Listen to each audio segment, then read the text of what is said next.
Hello, I'm Jason Thompson, and welcome to this week's Jasonism. These Jasonisms are just quick, short phrases that hopefully help you do your diversity job.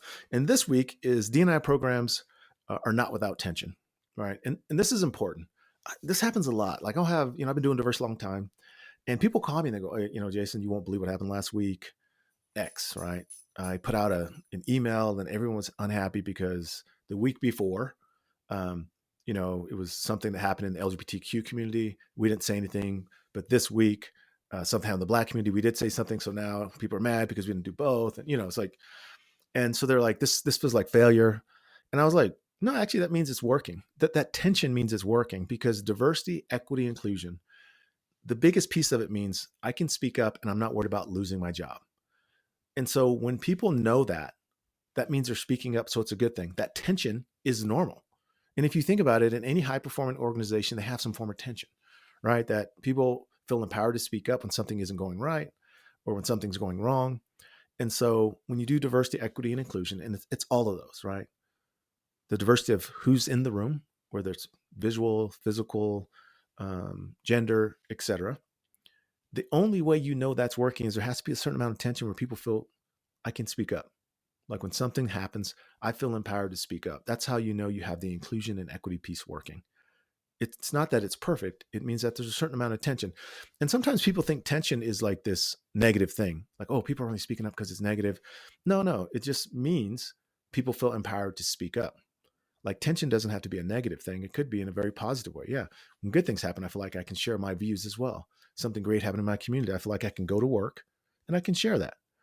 Um, and I think that's what sometimes is missed is that people think, oh, our diversity program's not working because see, everyone's not getting along. And that's not true. That's not what's supposed to happen.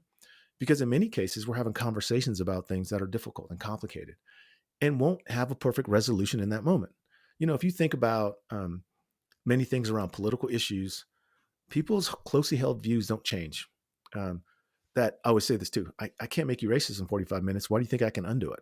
That's why there's tension because people come to the room with a different view and they're not going to give it up quickly because that's what they were raised with. That doesn't make it wrong. If you knew me 45 years ago when I was in college, I was completely homophobic. It didn't change overnight. It took time. Right? I was introduced to ideas, challenges. I was telling somebody the other day, I reported to a diversity director who literally said to me, LGBTQ issues are not our issues. They're not a diversity thing. I mean, that's literally what people were saying 25 years ago. Obviously, it's different today, but we have all evolved. We've all grown. So that tension is important because people had to keep bringing up the idea and keep challenging how we were seeing the world. And that tension actually created growth. And it didn't necessarily have to be negative. It just means we have this space where people can have a conversation. One of my favorite readings is from Martin Luther King, and it's a letter from Birmingham jail. I read it quite frequently. And in it, he calls out white liberals. And he says he becomes more concerned about white liberals than he is about the Ku Klux Klansmen. And the reason is because they don't like tension. And in many cases, what they've asked and what was asked of the community is, could you just wait?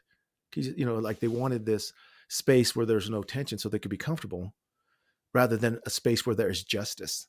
And I think that's the key, that many times that you might have a space that is absent of tension, but it's also absent of justice. And that's the point he makes. And so we've got to have these conversations to make change. And time, this is another, of course, thing Martin Luther King says that we love all the time. We say is that time is neutral. It's what you do with time that makes the difference. And so it's really important that we realize it's that tension that means we are working with the time we have, that we can't have a space where just because no one's complaining, it means it's perfect, because that's not true.